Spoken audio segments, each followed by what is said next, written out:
Game over, man. Game over. Johnny. You're gonna need a bigger boat. So serious. Roll out. I am Iron Man. This is a tasty burger. Welcome to the In Session Film Podcast.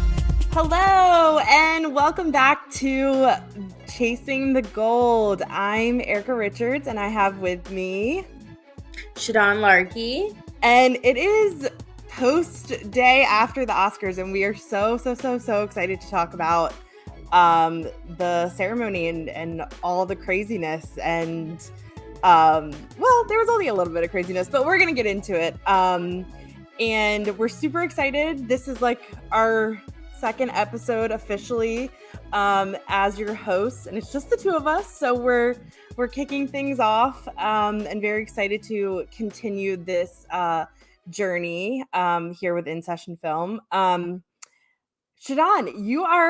where are you at right now? Yes, I am. This podcast is brought to you by my friend Angie's Couch, who's nice enough to let me stay with her while I'm at South by Southwest. So I'm in Austin. I'm not in my usual setup, but so I'm like running back and forth. And I'm glad Erica was so patient with me that I was like, I don't know what my schedule looks like. My schedule's been a little bit all over the place. And Erica, so we were originally supposed to do this much earlier today, but I could not turn off my brain. I was I had so much post Oscars adrenaline, and just I was like looking at all the pictures online. I just could not power down to go to sleep. So I was like, I think we need to do this a little bit later. But like, did you have the same? Yeah, totally. I mean, it was a Sunday night, which I struggle to fall asleep on Sunday nights because of like Sunday scaries, right? And then I was like intentionally working from home today so that like my schedule could be like more flexible. And of course, like festival life, right? Schedule is crazy. So no need to apologize or anything there. We just wanted to make sure to record today after the Oscars so everything was fresh. Yep. And yeah, I feel like honestly the only reason why I was able to fall asleep last night was because of the time change. I was like more tired than normal. But yeah, I feel like after anything like that, it's hard to come down from it, right?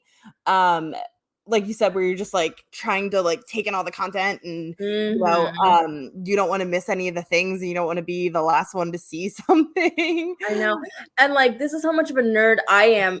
I genuinely have like post Oscars depression. Like it's because it's like this thing that you build up and you're looking forward to it for so long, and then when it's over, you're like, "Ooh, I have to wait another like 365 days for this to happen again."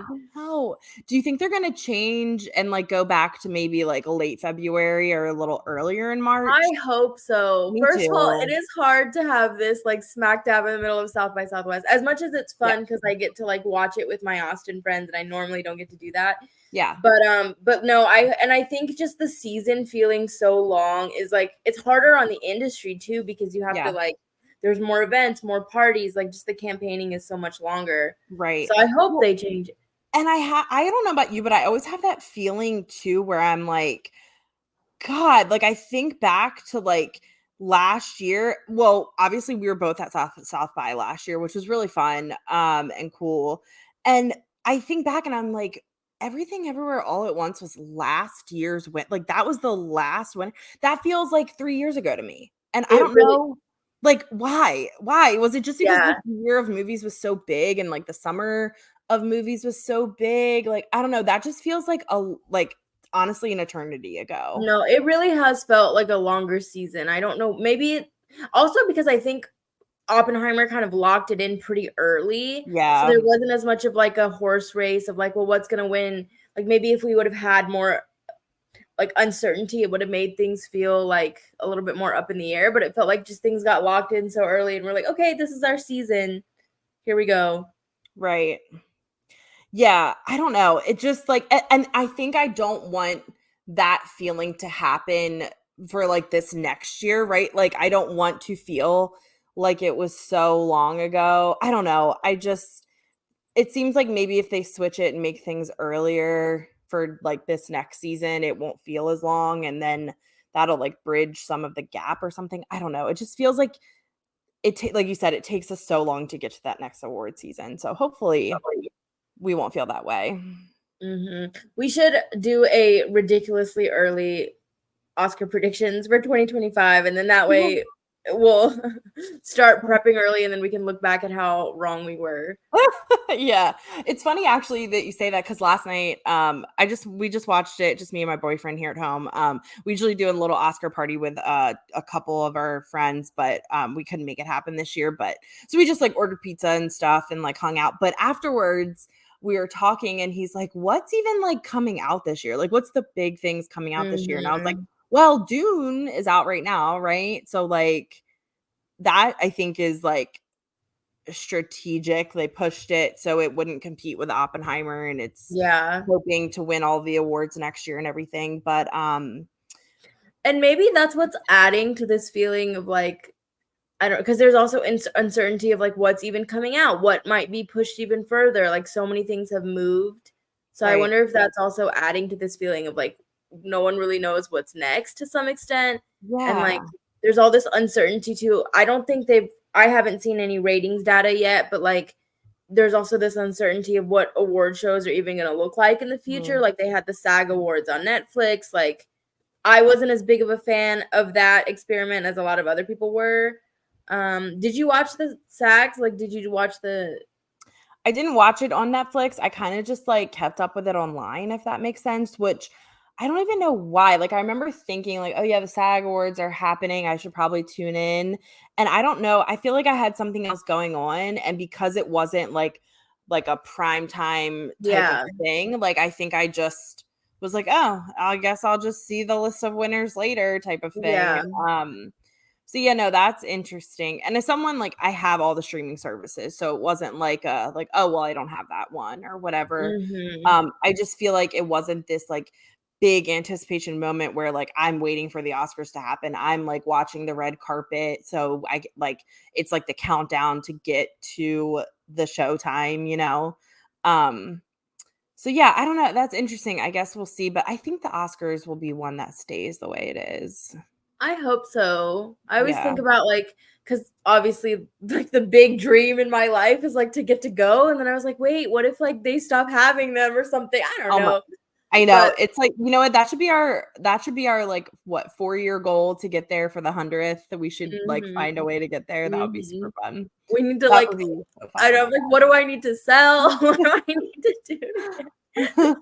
I just feel like you need to know some people, and I feel like maybe I can wiggle my way into knowing some people out in the industry. I don't know. We'll figure it out. That's our goal. But so what was your overall reaction to the Oscars? Like what did you think? Thought altogether it was a fabulous show. It was so well produced. I think it moved really well. I love the set design. I mean, the music choice, like having Justine Triet walk up to like the instrumental of 50 Cent is iconic to me. Like I love that so much. I thought a lot of the speeches were really endearing. Like I loved when the Godzilla team won for VFX and they were holding up their little Godzillas. Like I loved, you know, when Chris Bowers won and he brought up the little girl who was a student at the LA public school, and she had like Cinderella princess moment. Oh my God. She is my new favorite person on the earth. She was just, I feel like that's what you and I would look like if we were at the Oscars, just like in complete awe and shock and like loving every second of everything she's experiencing. It was like, that is like the core memory of core memories for her. Just taking all of that in. Oh my God, it was so precious. I was dying. Every little girl deserves to have a princess moment like that. That was so special. And the biggest thing that I loved was the like having the 5 previous winners come out. I hope they keep that. I love that. Even though some of the combinations, I was like, I don't know what the connection is here for some of them, but I thought that was so fun. It's funny that you say that, because my boyfriend was trying to figure out like, well, what's the connection there? And I was like, I don't like, you're thinking about it too hard. Like, I don't think there needs to be like, it's nice if there is a connection, but I think it's just like, here's some past winners in that category. And I liked it.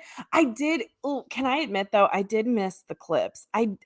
I missed the clips. I like the clips. I love this, but I love because okay, when you're watching the movie and before you know who's nominated, you're like, oh, that's their Oscar clip moment, you know? And so I kind of like Mhm. seeing those. I don't know. But I do think this was really like um kind of more sentimental, right?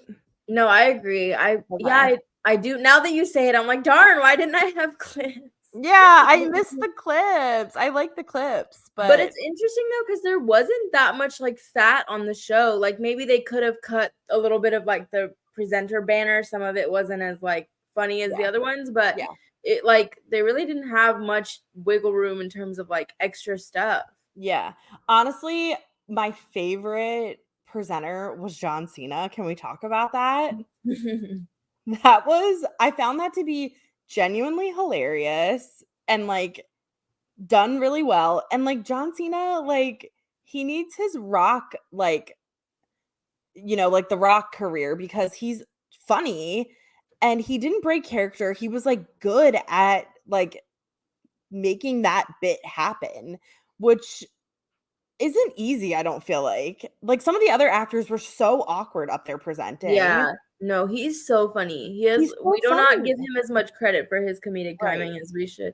And I Yeah. also like John Mulaney's whole thing. Can we Oh, please have him host next year? Like he's right there. Just give him to us as host.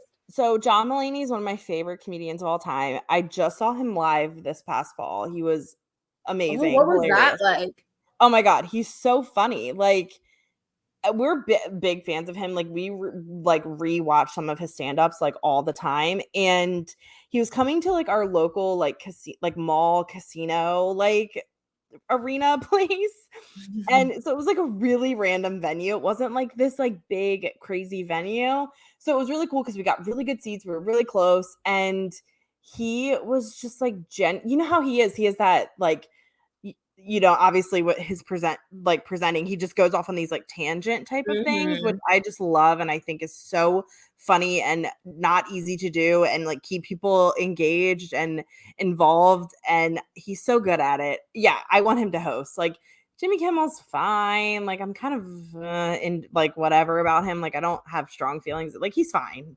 But I'm over Kimmel as I yeah. don't dislike him. Like there's Yeah. people who avidly dislike him. I don't feel that way. I just Yeah. feel like it seems like he doesn't have much enthusiasm for the job, which so it's like and my biggest Yeah. thing is like let somebody who loves movies host the Oscars. And I just feel like Jimmy Kimmel, like he's not like a movie fan. I feel like he's not passionate about I don't know. He just feels very indifferent to me, and I just feel Yeah. like that's such a wasted opportunity. Like I love Trevor Noah hosting the Grammys because he's such a music nerd and he's like Yeah. nerding out Yeah. about like all the people, and I want like that kind of energy from the host. And it's like if no Totally. one wants to do it, personally, I thought the years that there wasn't a host like really funny. Yeah. Like I think if It doesn't fall apart without a host, right? Like yeah, I think that's like something too, which is where like why Jimmy Kimmel's humor sometimes doesn't fit, right? Because he seems more annoyed by being up mhm. there. Like you said, like he doesn't seem passionate about it. Like I want someone like I don't know who's that British woman that does like chicken shop date or something. Do Oh, you know it's what I'm talking about? Amelia. I don't know her last name, but Yeah, she's yeah. like she was doing red carpet interviews, and I saw some of them. I'm like, she's so funny and like cute, and like you can tell she just loves like being there, you Mhm. know? And that's like Um, my biggest rant that I have about the Oscars in yeah, general is like I understand that they're whatever long, but it's like it's one day a year. People are yep, genuinely really passionate about it. And it's like let people embrace this thing that they really enjoy. Like nobody complains about the Super Bowl being super long. Nobody complains about yep, whatever. And it's like why does it always have to be like the butt of the joke? I yep, feel like and other people have said this, but like if you look at something like the Tonys, they really lean into like the over the top campiness of musical theater. And yeah, maybe they yeah, don't have a very big audience, but they really like celebrate what they are and embrace who their audience is. And I want the Oscars totally, to like lean into that more, you right, know? absolutely. No, I agree with you 100%. It's like you said, it's one night a year. No one complains about the Super Bowl being long. It's like, but I also think we're the kind of people that obviously we keep up with the movies, we keep up with the whole award season, and it is our Super Bowl, right? Like we sit down, like it was not like I planned my whole day around it, you know?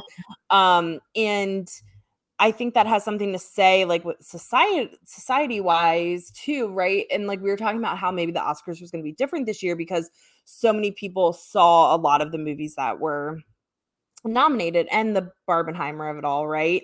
So it's interesting that, like you said, it's still playing on that and still like something that we're talking about, right? Because, you know, also a lot of the movies were really long this year. So it's like I don't know, I felt like the Oscars kind of flew by and like who cares? Like I said, like you know, we were talking about it's like what else are you doing on a Sunday night?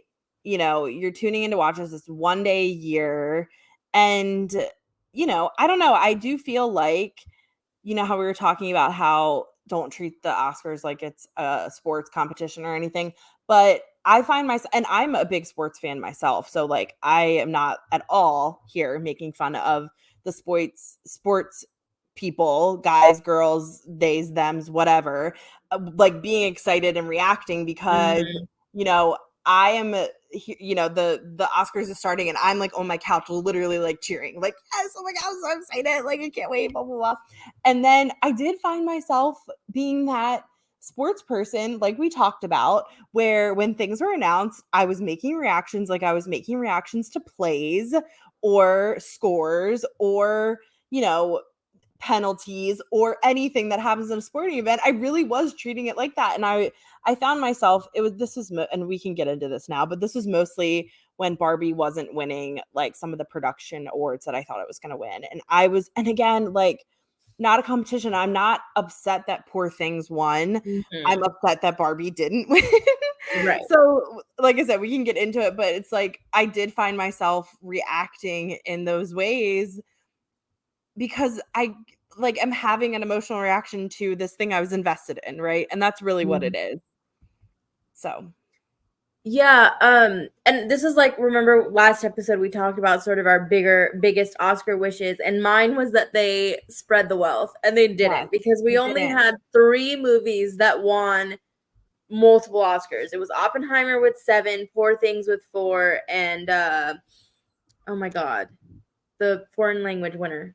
Zone of Interest. Zone of Interest won 2, and every other film just walked away with 1. And I just, That's crazy to why? think about it Especially that because way. this is such a strong year in film. Like my friends that I was watching with, you know, they had more gaps in their viewing than I did, and I was like, oh, Yeah. you should watch such and such thing. It's so good. And the fact that I could like wholeheartedly recommend so many of these movies was so exciting to me, because there's so many years when that's not the case, where I can point to like Four Daughters and documentary and be like, this is genuinely really good. Or even the shorts, like when I was like, this one is so good, it's only 20 minutes long, it's about this, like make sure you seek it out. And so just like not having that represented in the winners is disheartening. And yeah. Are you surprised though? Because I kind of wasn't. I mean, like we talked about it and how we were like hoping that they were going to. Do you feel like it was one of those things where people just kind of fixated on one thing and like, because you were talking about this, but like just like marking down the ballot? Yeah. No, I wasn't surprised at all. I think it's like one of Yeah. those things where it's like your heart wants something different, but like your brain knows what's going to happen. But when you still have that feeling of disappointment of like, oh, this played out exactly how I thought it would. Right. So you said you had a lot of like shocking. What was like one moment that you like gasped? Well, obviously, Emma Stone winning actress, like it was one of those things where I went back and forth so much.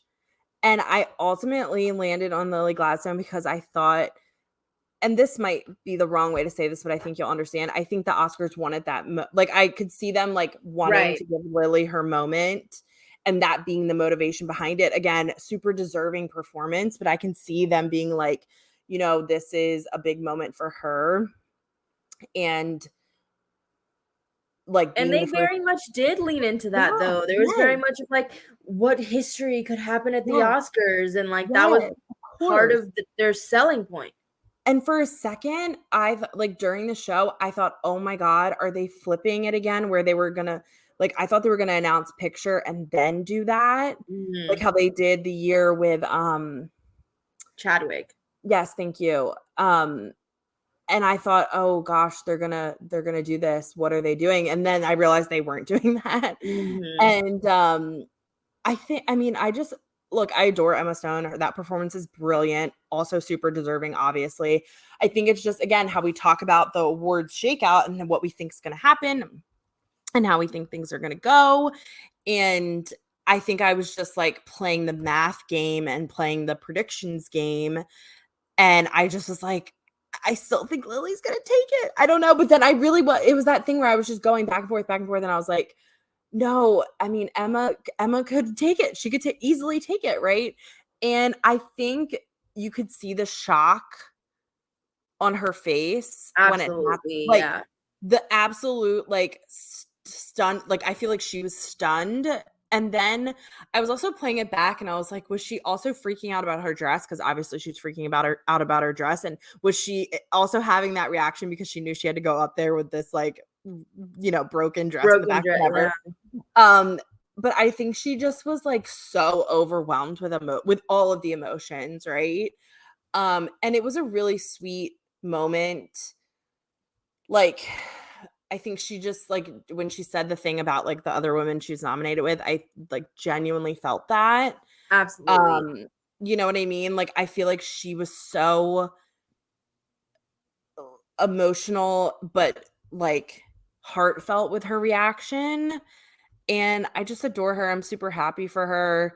And I don't look at it as like oh, well, she's already won. Why are we giving her another one? Like, I don't think about it in that way at all. I think it's one of those performances that you look at and you're like, yeah, that's an Oscar worthy performance. And I think that's why she won. Like, Yeah. that was definitely my most shocking moment for It's sure. hard because, like, I had Lily all season and I was just like, I'm gonna stick it out. And I kind of understood that, like, the statistics were working against her because BAFTA is such a strong voting block. And so I was like, once Emma Stone won BAFTA, I was like, I think it's just gonna be Emma. Like, Poor Yeah. Things, and I had Poor Things predicted for production and costumes and makeup. So I was like, okay, like, if the momentum is more behind Poor Things, it just makes sense that, like, Emma is going to go along with that.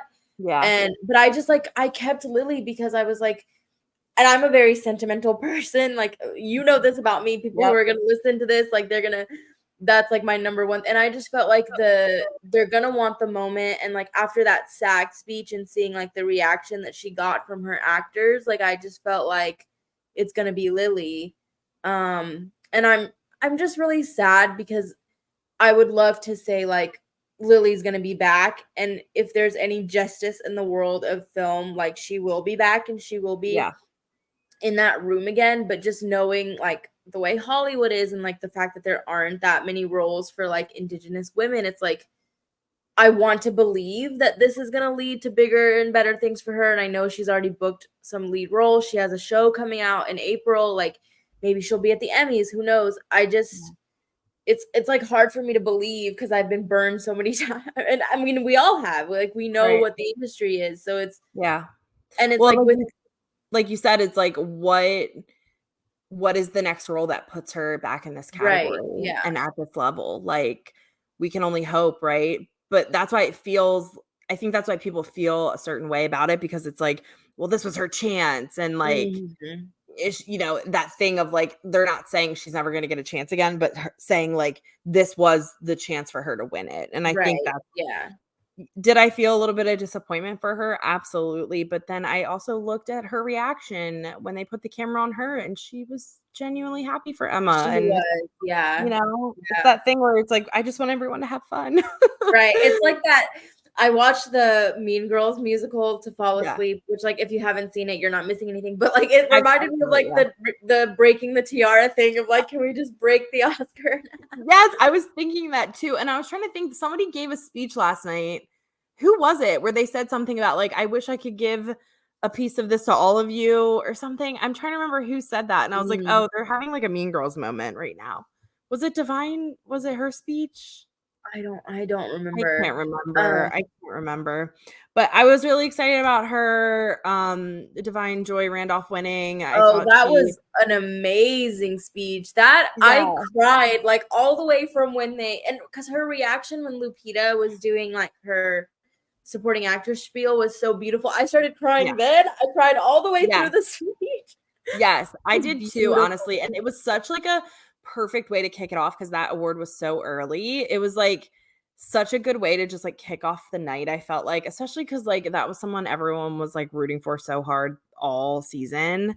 Yeah, that was great. And really just like, you know, she's someone who like came out of the woodwork. I don't feel like really anyone really knew who she was. And now she's hopefully again got the world in front of her and is going to get a lot more roles. I want to see her in more things. Yeah. Was it Billie Eilish who got up there and said like something about wishing she could give the award to ever. Now I'm gonna have to go back and listen to all the speeches because somebody said it, and I even thought like, oh, remember that speech for when you're talking with Shadan tomorrow, and now I can't remember it. But yeah, I'm trying to think of any other big like gasp moments. Oh, you know what it was for me? I also, when I was sitting down doing my like actual ballot, the right before the Oscars started, I was going back and forth because I know on the last episode we talked about animated feature, and I was like, I think Spider-Verse is taking it, you know, and but we thought, oh, maybe The Boy and the Heron could take it, you know, and I was like, I was going back and forth, and we know that was a big one for JD too, so like that one. That completely broke my brain. I was shocked. And it's, you know, the statistics of like, there's so many, it's like the first win for that studio after 13 nominations to win. Like it's the first movie, I think in, I don't even know how many years that has won without winning the big animated film precursor beforehand. So like it really was like completely left field. JD, can we talk? He had a great night last night because he got The Boy and the Heron and the Zone of Interest for Sound, which is one of my favorite Oscar wins. I can't even tell you in so long. And it was one of those things where I was like, oh, these voters are paying attention. Like, it's such a phenomenal win. I love that the people, when they accepted the award, they said thank you to the Academy for listening to our film. I thought that was perfect. And I was proud of myself because when we recorded our predictions episode, I did say, because I just watched Zone of Interest, and it was like, this was again one of those categories where it's like, oh, I can easily see Oppenheimer taking it. But it was also one of those where I was like, but the sound in Zone of Interest, again, I literally just saw it. It is haunting me. So like I could totally see this taking it. The other one too that I know I gasped was American Fiction for screenplay. Yeah, I know. I had American Fiction. I know a lot of people were kind of going back and forth between Barbie and Oppenheimer, but I just for some reason I was like they're gonna give it to Cord Jefferson, which brings me to a major point, which is like I said this in the group chat yesterday, but it really felt like this was like the BAFTA Oscars, where like everything that won at the BAFTAs repeated at the Oscars. And once I saw Cord Jefferson take adapted screenplay there, that kind of locked it in place for me. Because even The Boy and the Heron won at BAFTA, Emma won at BAFTA. So like, how do you feel about that? Because it's causing sort of, I've seen a lot of conversation about like, is it a good thing or a bad thing that the British sort of membership is so strong? Like, do we need to bring more, like, do we need to make the Oscars like more domestic? What are your thoughts? Oh gosh, I haven't seen anything like that on Twitter or anything, but I believe that it's being talked about. And like you said, you mentioned it in our group chat. So I mean, it's interesting, but I don't think there's any like I personally don't have any issue with it. I mean, yeah, maybe we need some, I mean, we can always do with more diversity, right? Like absolutely in the Academy, like more and more diversity is always a good thing.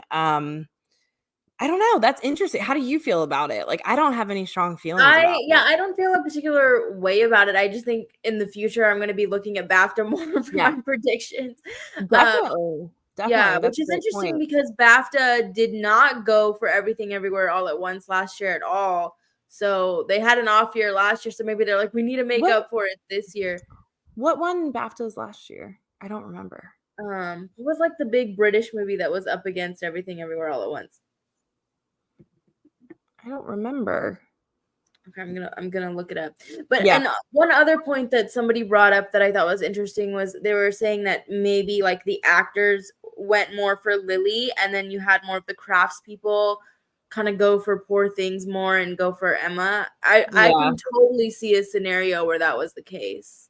And it's like one of the many times that I wish that they released like the numbers because I want to know how close it was. Like maybe it was, maybe it wasn't, but oh my God, will they release it? I don't know if they will. I mean, they never do. They never have, but and they shouldn't because that would just cause so many controversies. But I would love to know like what the numbers are. Oh my God, I can't imagine if they ever did that. Oh, it was All Quiet on the Western Front last year. There you go. Okay, I was like, I need to look this up. This is gonna drive me nuts. That was the big technical juggernaut of last year. Yeah, and that was a beautiful film. I didn't think it was ever realistically gonna win an Oscar. Yeah. Oh, Listen, and then I think the British have good taste. They do. It's fine. They do. I'm not mad at it. Of speeches though, I love what Cord Jefferson said about, and I'm misquoting, but he said something like, you know, instead of making one $200 million film, you can make 40 whatever $10 million films. And that is such a great point. And I wish Hollywood would listen. Yeah, I love that he said that too. I thought that was a really good point of just saying like, if nothing else, then like the film industry needs to mix it up a little bit, you know, like go different routes and spend. The film industry is going to spend the money how they spend it, right? But spend it in a different way, basically, right? And I love that point because, you know, you look at some of my favorite films are indie films that have super tiny little budgets, right?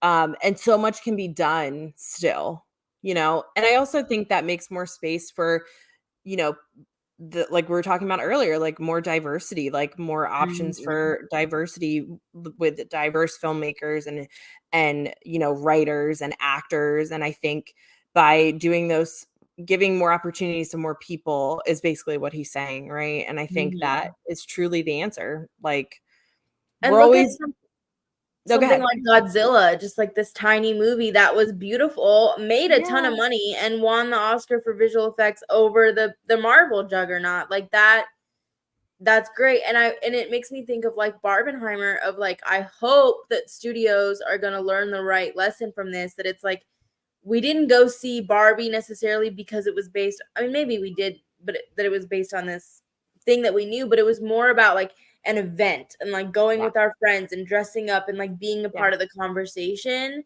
So I hope that like we take the right lessons from this year moving forward. Who knows? I know. A girl can dream. We can dream. And even if it's, my thing is like, even if it's just like a little bit every year, like a little bit every year until we get to a better place. I mean, yeah, I would love for things to just, you know, change overnight, but realistically, it's like if we can make a little bit of progress every year, that like we're still winning, right? But that's why I do think this year's Oscar lineup does make me feel more hopeful, because I mean, we had 3 international films, we had a lot of like smaller films, and even if you look at the acting winners, I mean, Cillian's performance is pretty subtle. A lot of it is that, you know, typically they don't go for, I mean, yes, he's playing somebody in a biopic and that's Oscar baity, but it's like it's a very quiet internal performance. Same thing with Divine. I mean, it's like the way she expresses that grief is very subtle. And I mean, RDJ does have some baity scenes, and but like in general, just seeing those performances embraced is really wonderful and kind of different from what they normally do. Yeah.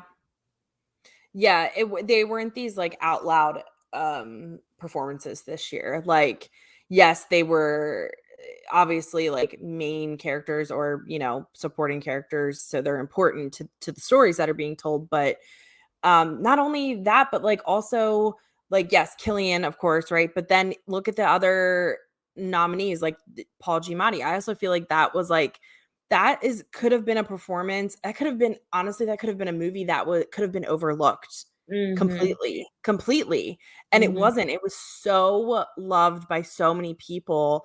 And it's awesome to see something like that make it into the awards conversations and the races, I think obviously it wasn't really much of a race because I think we all knew Killian was going to get that one, but still that Paul Giamatti was in the conversation, right? Like he was still in the conversation, his performance was still being talked about. And I loved that. And I loved, like you said, like I think you said something about Divine Joy Randolph, like her performance when she wasn't on screen, you were missing her. And I think I had the same exact experience. And I think so many people did, which is why she like ran away with it, right? Like you want those memorable performances and you want those performances that, that stick out, but they don't stick out necessarily for the like typical reasons why others do. I also, as a Anatomy of a Fall stan, I'm so happy that that movie walked away with something, and I love that screenplay. I'm just like anything that Justine Triet wants to do from now on, I am seated like in the front row. And Sandra. No, I need to go. I need to go back and watch some of her other stuff because I want to too. I need to find her work. Yeah, and Sandra Hüller too. Like it's funny because she's such a chameleon. I mean, even in like Anatomy of a Fall and Zone of Interest, she looks so different. And I was looking through her filmography, and there's like so many movies of hers that I'd seen that I didn't realize it was her. Like I didn't realize she was in Tony Erdmann. I didn't realize she was in I'm Your Man, which is a really good German film with Dan Stevens that everybody should watch. But yeah, so now I'm like I need to watch everything. I found a new favorite director. I love Anatomy of a Fall. I love that they had the dog Messi from Anatomy of a Fall, and the scene or whatever where he's like clapping. Then they showed the behind the scenes picture where his like handler trainer is like moving his little paws. It's so cute. Honestly, that is now a top 10 moment in like burned into my memory about the Oscars, especially because wasn't there a ton of controversy about not wanting like somebody complained that like having Messi do press or whatever. But it's like you're just at the Oscars taking attention away from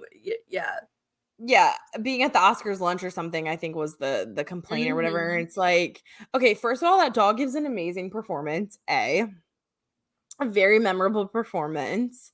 And B, like, who doesn't want dogs around all the time? I'm judging whoever put it in that complaint. Right. Because listen, if you're so insecure about your movie that you're worried about a dog, like the problem is you.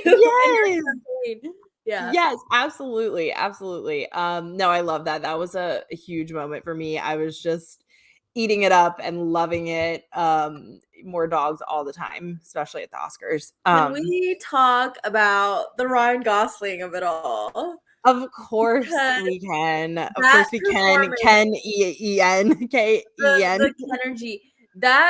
Okay.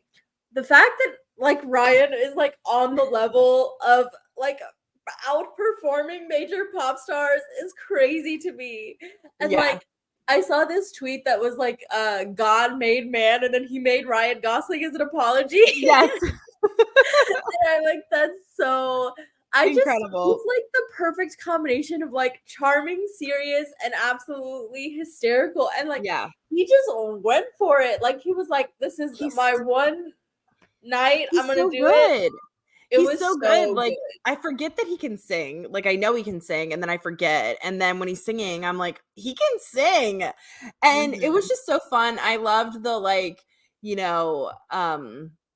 Marilyn Monroe of it all too, right? Like that was definitely a nod there to her in the costumes and the whole design of the performance. He's just so good. He's so fun, like you said. And I really love like that the Oscars were having fun with it, right? Like that's not a typical song that is nominated. And I love that. Yeah, I mean, Barbie, see, this is why like I get sad talking about Barbie because I know that you made a point about it being, I think it not winning as many as awards that I wanted it to win being a good thing overall for it. Cause I think it'll be one of those things that like people love it for what it really is, not because it won awards.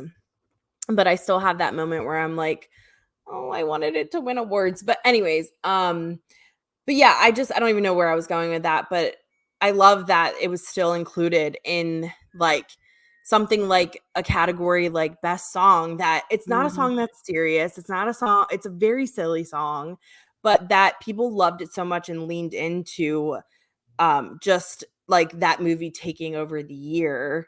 Um and put it on the stage, literally, right? So Yeah, it was I fun. mean, It they was so created a fun. moment, like, Yeah. for sure, and I feel like next year that's gonna be one of the main things that when we look back, we're gonna remember, and I love that he, like, Mhm. incorporated the audience, like, he gave us a little, like, Yeah. La La Land reunion with Emma Stone, Yes. like, I just and you could tell people were into it, like, there was this Oh, clip of, like, Martin Scorsese, like, grooving along, like yes, I saw that. I saw that post. Yeah, and I feel like he was also in a way including Margot and Greta, which was like really sweet. I saw a clip too of or a photo of Ryan Gosling and Margot Robbie just holding hands, like he would just had his hand behind and it was just like holding her hand at one point. And I love that. I just feel like Barbie was the movie of the people this year. I don't know. I'm feeling so sentimental about Does Barbie, it make but you feel better if I feel like I really feel like whatever the next project is that's gonna like get Ryan, Greta, Margot back to the Oscars, feel like it's gonna be like the one. I just feel like they have a massive IOU now, yeah. and the Oscars are like really paying attention. Not that they weren't before, but you know what I mean? It just feels like they have like momentum and like maybe the Oscars are gonna want to right some wrongs in the future. I hope so. I hope so. I mean, they're all deserving, right? Like I just hope they continue to make incredible art and and it gets recognized for it. I don't know, like Shadan, why am I so bummed about Barbie? Is it just because like the girl power of it all and I just really want it because there was so much strong women representation across the board this year. Like I feel like that's like the under effect of it. Like that I feel like Barbie had some effect on that. I don't know. No, I mean you're like attached to it. Yeah. It makes sense. And it's crazy like the way that this season has unfolded though, because I remember when I think we talked about this like when we did our podcast about Barbenheimer, like Yeah. the production designer in particular, I was just like, how does anything else but this win? It Yes. was so I just How does yeah. and for costume, like, and again, Mhm. I'm not taking anything away from Poor Things. Like, Poor Things was incredible, brilliant, stunning, all the things. But like, like, You know what it is, Erica? It's a yeah, bias against contemporary. It really, especially when you look at the history of costumes and production design, because first of all, anything that's right. like more and bigger is always gonna win. And then, Yeah. yeah, I mean, the production design was very contemporary. The costumes were like Chanel and based on, Barbie, iconic Barbie pieces. So like Yeah. there was something in those voters' brains that just didn't want to go for that. Or And Poor Things was more traditional. yeah, was it something where like because I really was trying to think about this. I was like, okay, why did these things not win? And was it like because the way I think of it is like they made it come to life, right? Like, yes, Barbie clothes exist, right? Like the little clothes on a Mhm. Barbie exist. And like, yes, what those then they were created for the film. So I get that. Were they thinking it was just like, oh, well, they just like copy and pasted? Like, was that maybe how they were thinking of it? I don't know. I mean, I guess, yeah, of like Poor Things, you're sort of you're creating Yeah, a it world was from scratch rather right, than which again, incredible, yeah. incredible, but I will say, I know I've said this before, and, like, the reason why Barbie was what it was because of these people that were like, Greta being the director and, like, the people who were doing the costumes and the set design and doing all of, like, the, like, practical effects of it all with the Barbie set design, like, how I think I saw a clip where it was like showing, the traveling scenes and how it was like they were really on like a little conveyor belt thing and Mhm. um and I just feel like that's also just like classic filmmaking. To me, I look at that as like that is going like old school classic filmmaking back to like the silent era days where they were do it like, I think of like Buster Keaton and the way Mhm. he did his like effects and things, and like the practical thing I think sometimes gets overlooked, right? If that makes sense. I don't know. I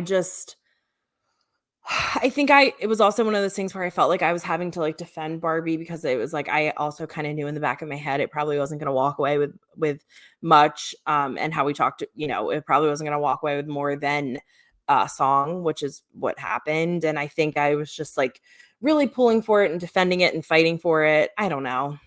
I mean, it's not gonna it not winning awards doesn't make it any less for me, but it just bums Right. me out. Right.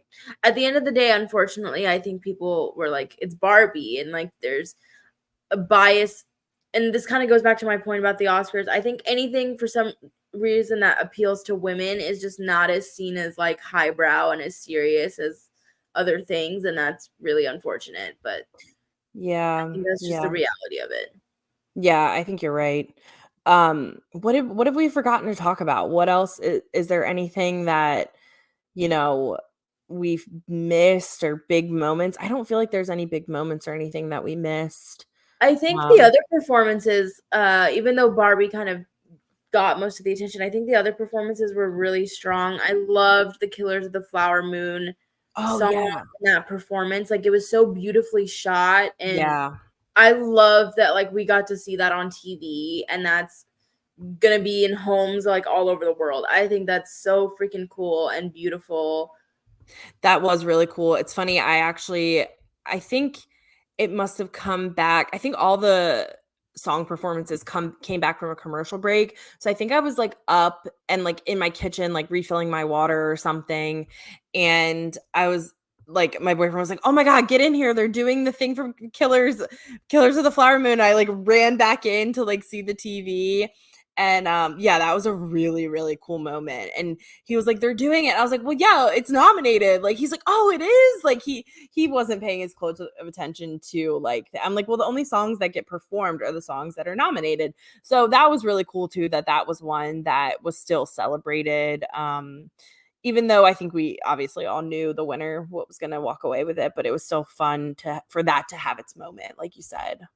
Can I just say though, speaking of disappointments, Yeah. so apparently Scorsese's like last 4 films have a total of 20 nominations Oh my God. and no wins because you had Silence, you had Killers of the Flower Moon. I'm trying to think of the other ones, but it's just I'm really disappointed, and JD made a beautiful point about this too. But that like he's in this incredible era of his career and he's just not getting recognition, especially earlier in the season. I just really felt like Killers of the Flower Moon was going to be a bigger player, and the fact that Yeah. it wasn't is really disappointing. And I understand that it's long, and I heard from so many people that were like, I don't want to watch a movie that's 3.5 hours long. Okay, but it's really beautiful and worth your time if you Yeah. haven't seen it, and I think it's going to be remembered as a masterpiece. And for me personally, top tier Scorsese, one of his very best, and that movie just deserved better.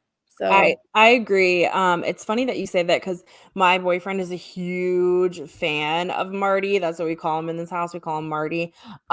Huge fan. And I even had a moment too where he was like, "Oh, like he doesn't get as much credit." And I was like, "Whoa. Like, yeah, he does. He's had like so many nominations." He's like, "Yeah, but when's the last time he won?" And I was like, yeah, whoa, wow, you're right. Like I really had to take a step back and think about it. And I don't know if it's one of those things where like he's so famous, he's such a famous director, and all of his films are so famous and so like well known. And it does feel weird that it feels like this is one that doesn't feel that way to me. Like I feel like it was really famous and well known in the film community, but like you said, I don't think the average moviegoer it's weird because people were I feel like way more average moviegoer were going to see Oppenheimer and it was still a 3 hour however long Mhm. film. And people weren't feeling that way about Killers of the Flower Moon. And I don't know why. And like you said, it was one of those for me that like it didn't feel however many hours long. And yeah, I think it's a masterpiece and it's a really important story, right? Which is why people should watch it. Yeah, I don't know. It's funny because I was thinking about really long movies the other day when I was like rewatching Titanic, and I was like, this is crazy that this is 3 hours. This doesn't feel 3 hours. And I was watching it, and I like hit the time, like I hit the thing on the remote to see how much I'd watched, and I was like 2 hours and 27 minutes in. I was like, oh my God, I didn't realize I was this far into the movie already. So I love long movies. Don't let a timestamp on a movie deter you from it, because you never know what you're like going to see or get into. That's just like a message from like, the heart to like not turn away from films because of how long they are, because some of the best I love films. that. If there's one thing you take away Yeah. from this podcast, don't let the runtime get in your way. That's so true. Can I just read off though? Okay, so The Wolf of Wall Street, 0 for 5. The Silence, 1 nomination, didn't win. The Irishman, 0 wins, 10 nominations, and now Killers of the Flower Moon, 0 nominations. 0 wins, 10 nominations. So 26. Yeah, that's crazy. So like Peter Farrelly having more Oscars than Martin Scorsese. What? Right with me. Martin Scorsese has one directing Oscar. I just can't. For The Departed? Is it only for The For The Departed? Departed, yeah. And I don't think he has any Best Picture wins, does he? I don't. Now that you're saying it, I think you're right. No, that's why. See, and that's where I just think of like just one Oscar. That is not. That's it. Oh my God. Well, no, wait. The Departed won a Best Picture. Well, yeah, but he only has the one for directing for that. Okay. Which, like, considering the fact that he is like one of the great cinematic minds of all time. God. This is making me like emotional too, because I'm like, oh my God, he's getting older. What's gonna happen? I know. That's the thing is we're not gonna have very many more Scorsese masterpieces. My God. Hopefully we will. Hopefully. Yeah, I need at least 2 more out of him. I need at least 2 more. One thing I do want to mention, so we mentioned The Boy and the Heron winning, which Miyazaki not being there. Oh, I would have loved to see a Miyazaki speech. Yeah. Oh my gosh. And Wes Anderson finally getting an Oscar. What the heck? Why was he not there? Where was it? I don't know. I would have loved a Wes Anderson Oscar. We've been waiting 20 plus years to see Wes Anderson get an Oscar moment, and he wasn't there to give a speech. That was such a bummer. He's had a lot of nominations too, and I just feel like for me, he stood out for like a lot of his films always kind of making a list somewhere. That last night we were talking, and I was like, oh my God, this is his first win. In my head, like, he's won something before, right? Like something. It was weird. There was like, so wait, were those the only 2 winners that weren't there last night? There was, it was just those 2, right? I think so. Yeah, I think everyone else was there. But, and I have to say, I'm really mad at myself because I had Henry Sugar even when people were predicting other things, I was like, no, they're going to give it to Wes Anderson. And then I switched, and of course I was wrong. And also Chris Bowers, I mentioned he won for The Last Repair Shop? Yep. He is one of my favorite composers. He's absolutely brilliant. He's like 32 or 33, like just a brilliant composer. And so it's weird that he has an Oscar for a short film and not one of his scores, but I'm really happy that he got some hardware too, because I just love him. So yeah, and like you said, hopefully that opens more doors for him. Like that's what we want. He's one of the ones where I'm like, I know he's gonna be back, and because he had like 5 movies this year, 6 movies that he composed for, and he directed the short, which was his directorial debut. So it's like just he's brilliant. So I was so happy to see that. And one other Oscars rant that I have is stop playing off the craftspeople when they win, because they deserve to have their moment, and it's not fair that you're going to let the celebrities wax on and thank their publicists and whoever. Not that the publicists don't deserve to be thanked, because they do. But I love seeing the sort of artisans behind the scenes win, because they feel like regular people, and it's so inspiring that they get to have that moment. And they look great and they look beautiful, but they're not dolled up and perfect the way that celebrities are. They just look like people who are really passionate, and they finally get to have this moment of recognition. Lord knows they're underpaid, and it's like, don't play them off. Like, let them talk as long as they want. And I'm so glad, hopefully the Oscars have abandoned the let's put it in the commercial break thing that they were attempting to do or whatever. Mhm. But you're gonna let the show run long for all your little banter and your other Yep. things. Like you can let people have their full speeches. Stop it. Amen. I couldn't have said it better myself. You know, I'm such a little production nerd, and like even when they brought out all the casting, like the crew members and stuff, was that in the beginning? I'm like losing where that happened now. Remember when they brought them all out and they talked about like the unions and the strike and all of that stuff? Like Mhm. I'm a union girly. My parents were both union workers, and I just am passionate about that. And like you said, like those people getting their moment. And like, I'm one of those people that like, I try to like stay and watch the credits and like Yeah, things like that, absolutely. because that's like important. And like, I've been that person, not on that level, but I have been that person in like production, making it happen. And it's like, it truly does not happen without those people. And like, yes, the face of it all is the face of it all, but these are like the real people making it happen. So I couldn't Mhm. agree with you more. And I love that they had that moment for them, because I think it's super important. And yeah, don't play those people off. And you know, again, like you said, like Oscars doesn't need a host unless it's John Mulaney.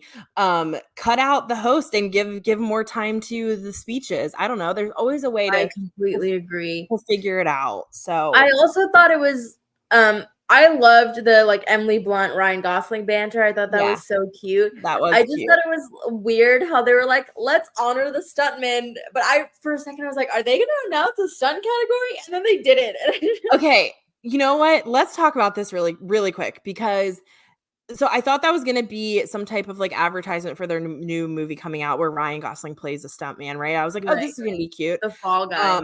Yeah. I'm super excited for that one.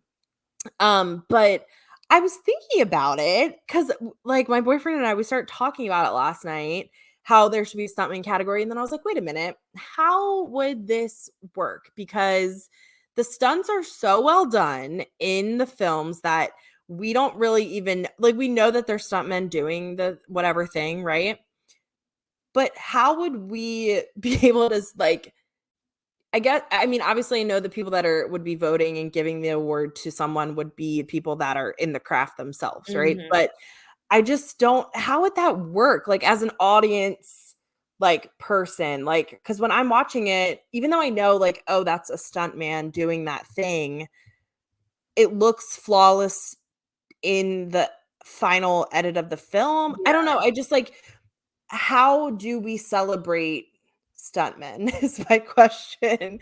Like, what's the proper way to do it? I liked what they did last night, but how do we award, or how do we, and like, again, it's not about us as the audience, but it's about celebrating the craft and celebrating the achievements. But how do we gauge, because also too, there's sometimes, a lot of times, more often than you think, people in stunt that you wouldn't think are in certain moments in films, you wouldn't think is Mhm. done by a stunt person. So I just don't, how do we bring this to the forefront? I don't know. Have you thought about this? Well, I think that's like one of the brilliant things about adding a stunt category is it would be a great opportunity to like educate Yes. people about what they actually do.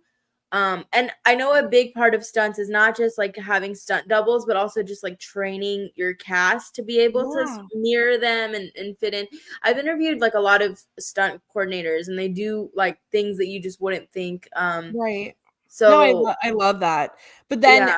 not to say, okay, not to like put negative on it, but then it's like, then do we give an achievement to Foley artists, and it's not just part of sound category? Like, I just Mhm. don't know, how does it get recognized, and it for its achievements in the proper way, if that makes sense. I don't know, because No, honestly, that's a good point, and it's every interesting that they added, like, casting, so next year we're gonna get, a casting category, and I feel like that is yeah, a little bit more, like, cut and dry of, like, okay, the casting director is gonna be the one that gets the prize, yeah. Do you feel and like though maybe that's gonna end up just being, it's gonna get like, you know, kind of this, it's gonna be one of those awards that is like, okay, well, yeah, Oppenheimer is gonna take that too, because it's yeah. You know, like do you think it's going to be like that? Because I kind of Yes, do. but hopefully not, because like think about what an inspired win it would have been if it was like The Color Purple or something, right? Like Yeah. Or even, I'm sorry, if I had a ballot this year and they had a casting category, I would have given it to Naiad because, oh my God, that was perfectly cast, you know? even, the holdovers, like all those Yeah. kids that they had in the school. Yeah, there were some really, that would have been Yeah, a I fun don't know. It's going to be interesting. Obviously, I'm a proponent of like celebrating all the things. So I'm not saying like to not celebrate these things, but just a matter of like, how do we do it? So, Yeah, so if the Golden Globes can give us a box office achievement category and make that work, then I think the Oscars can figure out how to do stunts. So yeah, that's true. I mean, that's true. Yeah, the box office one is interesting, but again, I'm all about like celebrating all the things. So, give us a well, 10-hour long ceremony that celebrates everything top to bottom. hey, I I'm will here be for it. I'm here Yeah. for it. We can again, don't let the timestamp deter you from watching Mhm. something. Mhm. Okay, well, as we wrap things up, like what are you excited for? Give me one thing that you're excited for that's gonna come out soon. I'm really looking forward to Challengers, the Luca Guadagnino movie with Zendaya. I think it's gonna be so good and so sexy, and I'm so excited. Oh my God, that's a great one. Yeah, I'm super excited for that too. And I mean, always need more Zendaya. Like, I love her. She's phenomenal. So, I'm really excited for that Anne Hathaway movie that's coming out. The Idea of You, and it's based off a book, and it's kind of like Harry Styles fanfic, like type of thing, and I'm really excited for it, and I know you're a reader too, so maybe we'll both read the book, Yeah, and we should book club yeah, that book. I love it. I love it. I'm super excited for that one. That comes out in May, so yeah. Yeah, and as we sort of mentioned at the end of last episode, as we sort of kick off this new chapter of Chasing the Gold, like we would love feedback. What kinds of things do you want to hear more of? Are there a certain movie, even going back to like a classic that you want us to sort of dig into and explore? We have a lot of ideas, but maybe too many ideas, but any feedback is good feedback. So we'd love to know, like, hear from you guys and anything that you want to hear. So we're just so excited that we get to nerd out. And it's so fun because I get to just like talk to my friend and it turns into a podcast. So It is so fun. This has been the best, and I'm just so excited for the future. We're gonna have a lot of fun with this, and I can't yes. wait to see where we take it. So Here's to Oscars 2025. yes, oh my The gosh, new yes. season begins. Yay. All right, Shadan, where can we find you? I am at Shadan Larki on Twitter, Instagram, everything, and writing all over the place. And yeah, I'm at eRock Reviews. And then you'll see me on here with Shadan, and it's going to be really exciting. So, and I'm also writing at Cinefied too, so you can catch me there. But I think that's all we have for today. So make sure you follow In Session Film here in your podcast feed and on Twitter and all of the good things. So yes, and rate us and leave a review and share and help get the word out about what we do here, and we'll see you guys next time. bye. Bye.